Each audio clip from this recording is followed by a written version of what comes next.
우리 같이 한번 28절 말씀을 같이 읽어보겠습니다. 소가 남자나 여자를 받아서 죽이면 그 소는 반드시 돌로 쳐서 죽일 것이요 그 고기는 먹지 말 것이며 임자는 형벌을 면하려니와. 여기에서 보시면 이 소는 결국 어떻게 되는 것입니까?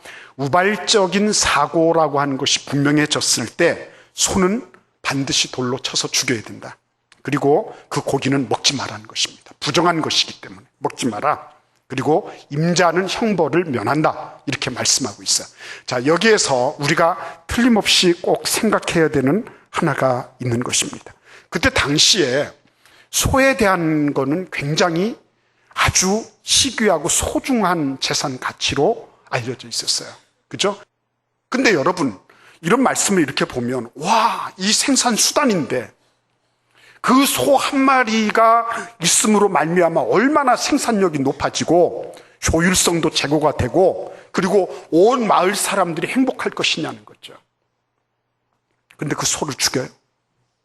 아깝지 않습니까, 여러분? 죽은 사람은 어떻게 다시 살려내요? 그런데 이 살아있는 소라도 어떻게 해서든지 건져야 될 거 아니겠습니까? 그래서 여러분, 함무라비 법전이라는 고대 바벨론의 법전에 보면 같은 고대 근동의 법전이지만 소가 우발적으로 사람을 죽였을 때 그리고 그런 어떤 상습적인 행위를 통해서 소가 이렇게 사람을 상해했을 때는 돈 주고 은을 주고 그리고는 갚으면 된다고 돼 있는 거예요. 그러니까 어쩔 수 없는 거예요. 그때 당시에 이 소가 지니는 어마어마한 재산 가치를 생각하면 그렇게 할 수밖에 없는 것입니다. 그런데도 불구하고 구약 성경에는 어떻게 하라고요? 그 소 죽여야 된다는 것입니다. 왜 그럴까요, 여러분? 왜 그렇게 할까요? 그거라도 좀 살려두면 괜찮지 않았을까요? 그죠? 하나님은 그렇게 뭘 앞뒤 좌우를 가리지 않으시고 그렇게 무섭게 이렇게 하시냐 말이죠. 이렇게 생각할 수 있는 것입니다. 근데 여러분,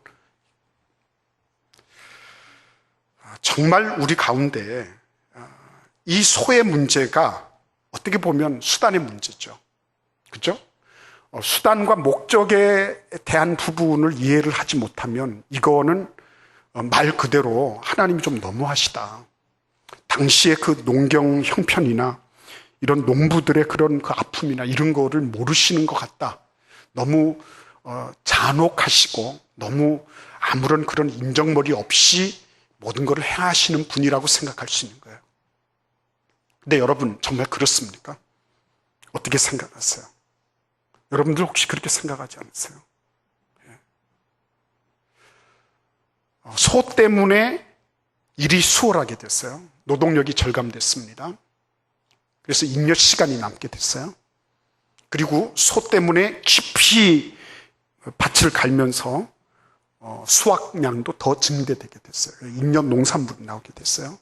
그거를 먹고 건강하게 되고 자녀들도 많이 나오게 됐어요. 온 나라가 행복하고 그 부족, 그 시족, 그 가정이 행복하게 됐습니다. 그게 최고죠. 그것으로 다냐 이거죠. 문제는 거기 있는 것입니다. 그것으로 다냐는 거예요. 우리는 웨스트민스터 신앙 고백을 잘 알고 있습니다. 인간의 최고 목적은 하나님을 영화롭게 하고 영원토록 하나님을 즐거워하는 것이다. 여기에 대해서 아무런 이의가 없어요. 우리는 하나님의 영광을 추구하는 것이 우리 인생의 모든 목적이라는 걸 알고 있습니다. 그러면 한번 생각해 보시기를 바랍니다. 소가 있는 이유가 뭐죠? 농작물을 왕성하게 발육하게 하고 생산을 증대해서 그래서 어떻게 하자는 것입니까? 하나님을 영화롭게 하는 일을 하자는 거죠. 그렇죠? 하나님을 영화롭게. 소를 갈고 사람이 갈던 그것을 소가 대신하게 하고 남는 힘으로 하나님을 예배하고 이웃에게 선을 베풀고 자기에 있는 것들을 같이 나눌 수 있는 것, 이런 거 굉장히 중요한 거 아니겠어요?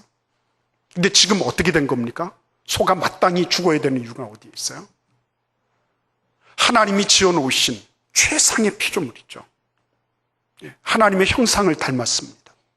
그리고 하나님과 교제할 수 있는 유일한 피조물이에요.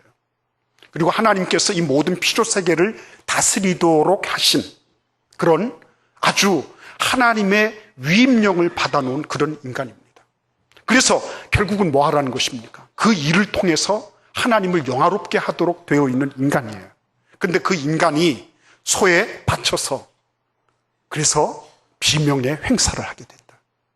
뭘 얘기하는 겁니까? 한 사람의 생명이 죽어가는 것뿐만 아니라 그 사람이 하나님을 영화롭게 할 수 있는 기회가 영원히 단절됐다고 하는 거죠. 그 부분에 대해서 하나님은 그냥 가만히 계실 수 없었던 것입니다.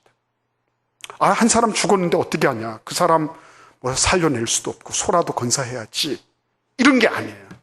그 사람으로 하여금 하나님을 영화롭게 할 수 있는 모든 기회가 박탈된 거예요. 우리 같이 한번 고린도전서 10장 31절 말씀을 같이 읽어보도록 하겠습니다. 고린도전서 10장 31절 말씀입니다. 같이 읽겠습니다. 그런즉 너희가 먹든지 마시든지 무엇을 하든지 다 하나님의 영광을 위하여 하라. 아멘. 이것은 고린도 교회를 향하여서만 이렇게 말씀하시는 겁니까? 고린도 교회 여러분들만 먹든지 마시든지 무엇을 하든지 하나님의 영광을 위해서 하라는 말씀입니까? 우리 로마서도 같이 보실까요? 로마서 1장을 보시겠습니다. 20절과 21절 말씀을 같이 읽어보겠습니다. 로마서 1장 20절 21절 같이 읽겠습니다. 창세로부터 그의 보이지 아니하는 것들 곧 그의 영원하신 능력과 신성이 그가 만드신 만물에 분명히 보여 알려졌나니 그러므로 그들이 핑계하지 못할지니라. 하나님을 알되 하나님을 영화롭게도 아니하며 감사하지도 아니하고 오히려 그 생각이 허망하여지며 미련하여 마음이 어두워졌나니. 여러분 이 말씀을 보십시오. 창세로부터 그의 모든 보이지 아니하는 것들, 능력과 신성이 만물에 분명히 보여 알게 됐다 그랬어요. 그래서 하나님을 영화롭게 한 것이 본성에 찍혀있는 DNA에 이미 프로그래밍화 되어 있는 것처럼 그렇게 되어 있는 거죠. 하나님을 영화롭게 하는 것이 인생의 본질적인 목적이라고 하는 것입니다. 어느 누구도 그것을 핑계대며 피할 수 없다고 하는 말씀이에요. 그러니까 이 말씀, 고린도전서 10장에 있는 이 말씀은 문화적으로 고린도 교회에만 특정하게 말씀하신 것이 아니라 바울 사도를 통하여 전 시대를, 전 공간을 향하여 하나님이 말씀하고 계신 영원한 진리의 말씀이죠. 너희들이 나의 영광을 위하여서 존재하고 있는 것이라는 거죠. 그 목적을 위해서 있다고 하는 거죠. 다른 모든 것들은 어떤 것이라고요? 수단을 위한 것이라는 거죠. 소가 밭을 갈고 생산력을 증대해주고 이런 모든 것들을 통해서 이 모든 것들은 결국 뭐를 위한 것이라는 것입니까? 하나님의 영광을 위해서 존재하는 것이라는 거예요. 그런데 하나님의 영광이라고 하는 목적을 달성하지 못하도록 소가 사고를 낸 것입니다. 그래서 하나님의 영광이 배제된 그것을 하나님은 용납하지 않으셨던 것입니다. 오늘 고린도전서 10장 31절 말씀해 보시면 너희가 먹든지 마시든지 말씀은 생명 유지의 가장 기본적인 본능적인 부분입니다. 그런데 그 본능적인 부분, 마시든지 그 본능적인 것까지도 그리고 무엇을 하든지 어떤 것을 하든지 하나님의 영광을 위해서 해라. 내가 부지불식간에 하는 것으로부터 의도적이고 계획적으로 하는 모든 것이 하나님의 영광과 직결되게끔 해라. 그게 인생의 본래적인 목적이라는 것입니다. 그걸 위해서 살아야 된다고 말씀하고 계신 거죠. 아이고, 내가 정말 그렇습니까? 우리 예수님을 같이 한번 살펴보도록 하겠습니다. 예수님은 과연 어떻게 하셨나? 아유, 목사님, 나는 지금 너무 힘들어서 그 하나님의 영광 같은 거를 생각할 여지가 없어요.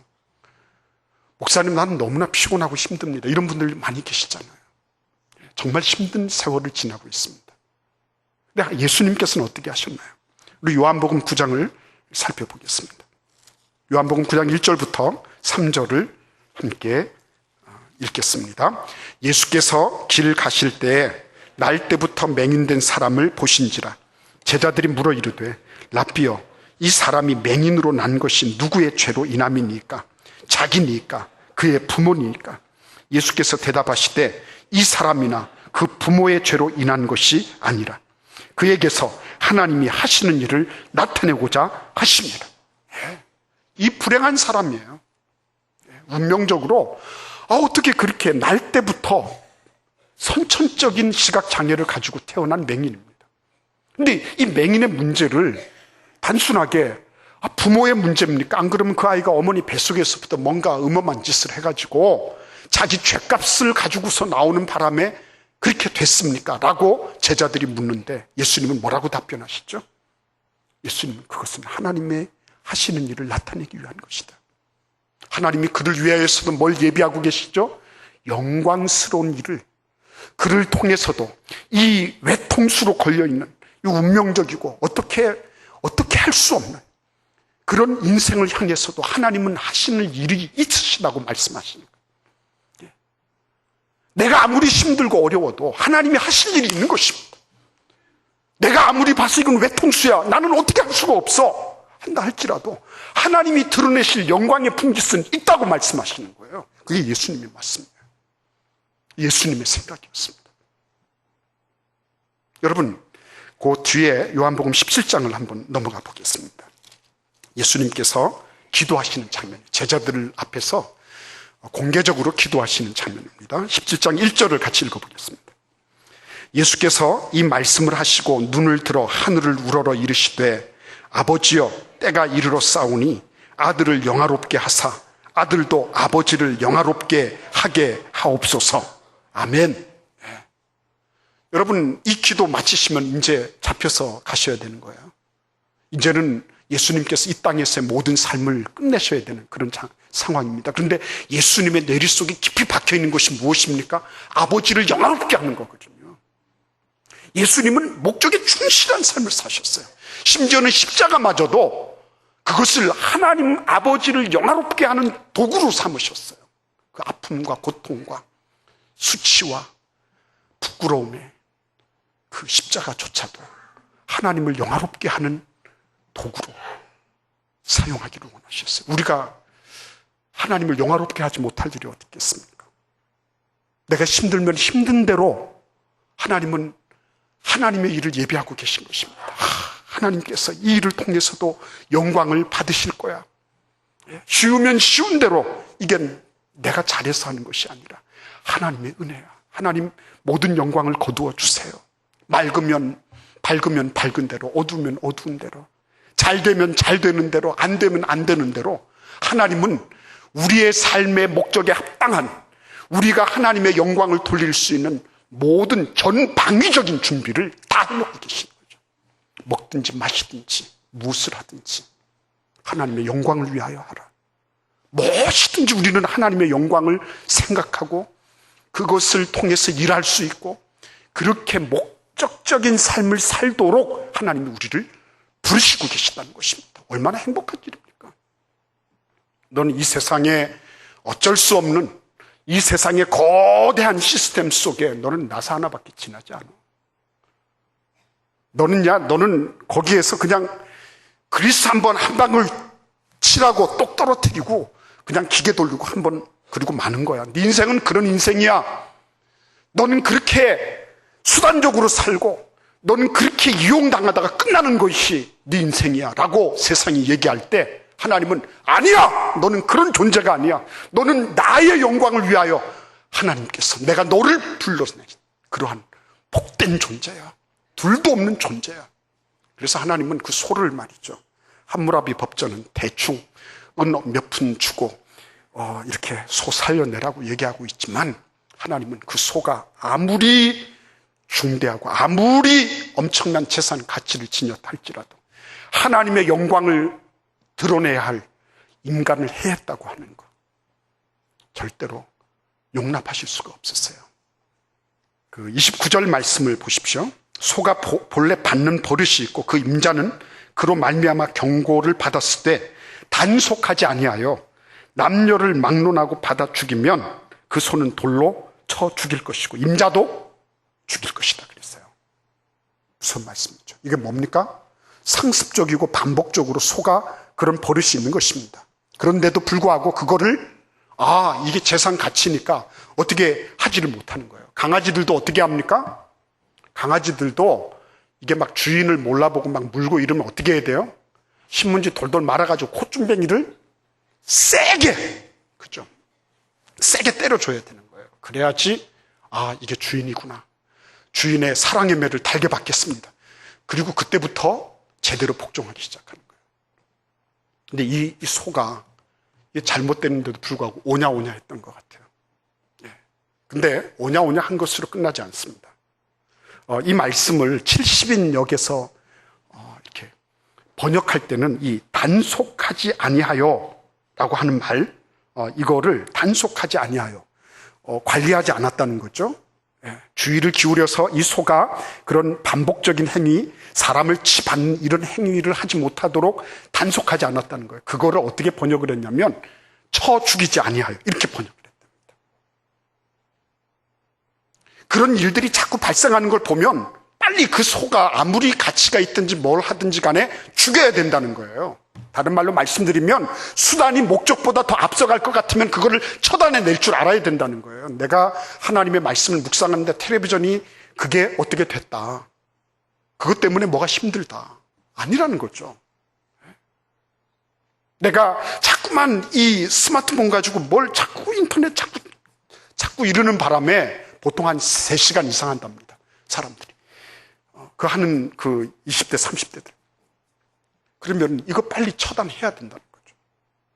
더 큰 영광, 나에게 주어져 있는 근본적인 더 큰 하나님의 목적을 이루기 위해서는 이런 부분들이 처단돼야 된다는 거죠.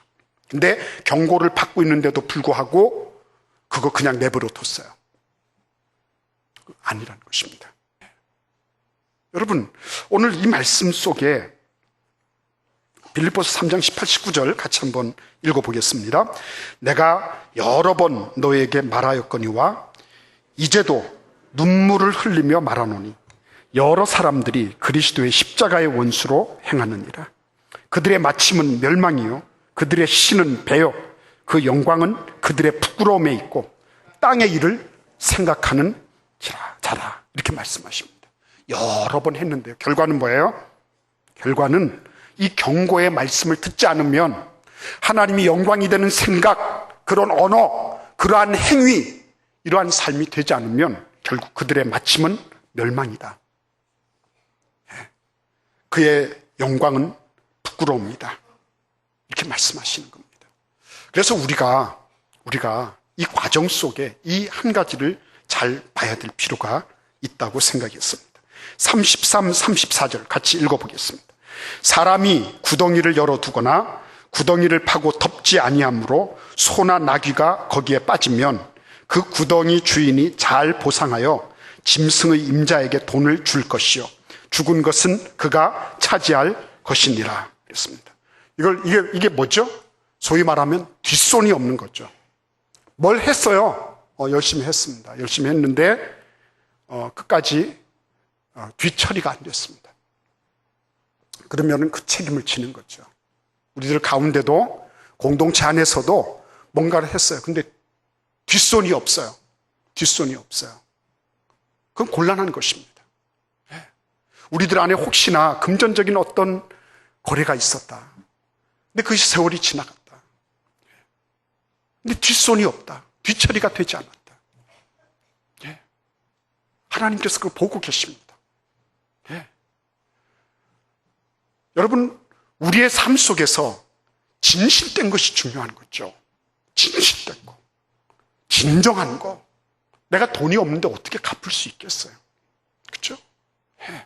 내가 뭔가 열심히 노력하는 게 있다면 그 사람이 형제인데 당신이 나한테 멱살을 잡고 흔들고 그렇게 해서도 안 되지만요. 뒷손이 있어야죠. 책임져야 할 일이 있으면 책임져야죠. 다 있는데 모르는 척하고 넘어가는 거, 그건 아니죠. 하나님의 정의에 어긋나는 거죠. 그러면서 신앙생활 잘한다고 말할 수 없는 거죠. 여러분, 하나님 앞에 뭔가가 내 삶 속에 하나님의 정의와 진리에 합당한 삶, 깨끗하고 맑게 정리된 삶이죠. 그 정갈한 삶. 그래서 누가 보든지 정말 저분 보면 예수 믿는 것이 정말 멋있다, 이렇게 되는 거 있죠. 얼마나 아름답습니까, 여러분? 마지막으로 우리 이 말씀을 같이 읽어보겠습니다. 30절과 31절 말씀입니다. 만일 그에게 속죄감을 부과하면 무릇 그 명령한 것을 생명의 대가로 낼 것이요, 아들을 받든지 딸을 받든지 이 법규대로 그 임자에게 행할 것이며 그랬습니다. 이 속죄금이라고 하는 것이 바로 속전입니다. 생명을 대신해서 주는 거예요. 그죠? 그러니까 아마 그렇게 해서 사람이 계속 상습적으로 이 소가 처치받았는데, 근데 그 상습적인 소를 제어하지 못하고 그렇게 남겨놨던 주인이 있죠. 그 주인에게는 그 주인도 죽여야 되는 거예요. 그런데 하나님이 어떻게 하십니까? 속전을 치르게 하시는 거예요. 왜요? 속전을 치르고 어떻게 하는 겁니까? 너는 나에게 영광스러운 삶을 살라, 이 말씀이죠. 너는 너에게 주어져 있는 건강, 너에게 주어져 있는 달란트, 너에게 주어져 있는 그런 재물, 너에게 주어져 있는 모든 이 상황들 속에서 너에게 한 번 더 뭘 주신다는 거예요? 기회를 주신다는 거죠. 속전을 치르고, 그리고 너는 나를 영화롭게 하는 그 자리에 계속 기회를 가져라 하는 말씀이에요. 그죠? 우리를 위해서 어떻게 하셨습니까? 예수님께서 속전을 치루어 주신 것입니다. 그래서 우리는 어떻게 된 거죠? 우리는 영원히 자유롭게 됐죠. 그 영원히 자유롭게 된 것을 가지고 뭘 하는 것입니까? 하나님을 영화롭게 하는 일에 쓰라는 것입니다. 내 말 한마디가 하나님을 영화롭게 하고, 내 생각이, 내 행위가 하나님을 영화롭게 하고, 하나님을 생각나게 만들고, 하나님을 높이게 만드는 삶, 그렇게 살도록 하기 위해서 하나님이 너 속전을 바쳐라 라고 말씀하시는 거죠. 오늘 수단과 목적, 우리의 목적은 하나님을 영화롭게 하기 위해서 결정된 것입니다. 나에게 있는 모든 것들은 그것을 위한 수단입니다. 수단이 목적을 앞지르는 것, 이것을 하나님은 기뻐하지 않으십니다. 매우 슬퍼하십니다. 그리고 우리가 번번이 알면서 하나님을 저버리는 것을 예수 그리스도께서 십자가의 피로 말미암아 이미 속전을 다 내주셨습니다. 그래서 우리는 하나님의 영광을 위해서 살 수 있는 기회를 누리게 된 것입니다.